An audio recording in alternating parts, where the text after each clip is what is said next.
לאפשר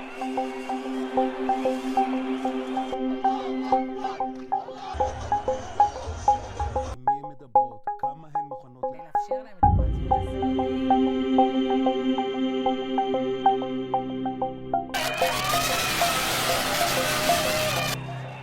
25 जनवरी 2025 को हमास ने इजराइल की 4 महिला सैनिकों को रिहा किया था। इनके नाम डैनियाला गिल्बोआ, लिरी एल्बेग, नामा लेवी और करीना एरेव हैं। ये चारों ही पूरे 477 दिनों के बाद हमास की कैद से रिहा हुई हैं। इनके बदले में इजराइल ने करीब 100 फिलिस्तीनी कैदियों को रिहा किया है। अपनी रिहाई के दौरान ये चारों ही महिला सैनिक गाजा के भीतर हमास के मंच पर पूरे आत्मविश्वास के साथ मुस्कुरा रही थी। इनकी आंखों में किसी भी तरह का डर नहीं था, बल्कि एक अलग ही आत्मविश्वास नजर आ रहा था। लेकिन बड़ा सवाल ये है कि रिहाई से पहले पूरे 477 दिनों तक इनके साथ क्या क्या हुआ। दरअसल हमास की कैद से रिहा होने के बाद इन चारों ने अपनी आप बीती सुनाई है।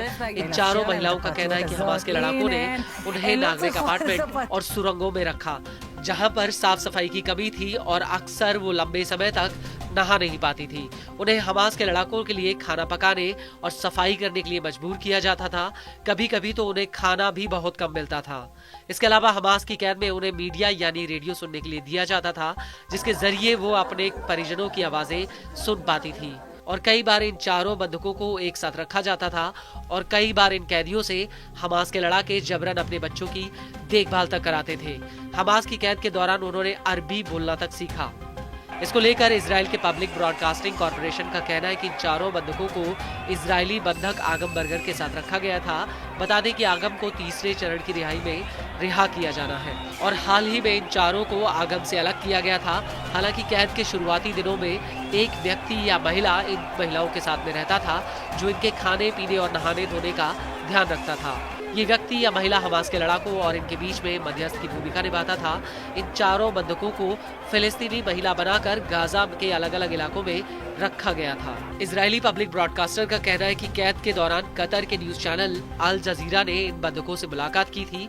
वहीं हमास के लड़ाकों ने बंधकों को बताया था कि गाजा में किस तरह से IDF लड़ रही है और इसी वजह से इन कैदियों को उस हमले के बारे में पता था, जिसमें IDF के लड़ाकों ने एक बूबी ट्रैप बिछाकर IDF के 21 जवानों को ठिकाने लगा दिया था। इसके अलावा इन चारों कैदियों में लिरी अल्बेग बाकी तीनों का ध्यान रखती थी। लिरी एक नेता की तरह हमास के लड़ाकों के समूह से बात करती थी। इसके अलावा इन चारों महिलाओं का कहना है कि रिहाई वाले दिन हमास के लड़ाकों ने हमें शर्मसार करने के लिए गाजा में एक मंच पर भेजा, लेकिन उनकी ये कोशिश नाकाम रही। हमने स्टेज पर दिखा दिया कि हम उससे कहीं ज्यादा मजबूत हैं। वहीं इजराइल के केशेट नेटवर्क का कहना है कि अगवा की गई कुछ महिलाएं गाजा के भीतर हमास के कई सीनियर नेताओं से मिली हैं और गाजा में कई बार ऐसा मौका आया जब उन्हें भूखे पेट तक रहना पड़ा। इसके अलावा कई मौकों पर IDF ने उनके बेहद ही करीब हमले किए।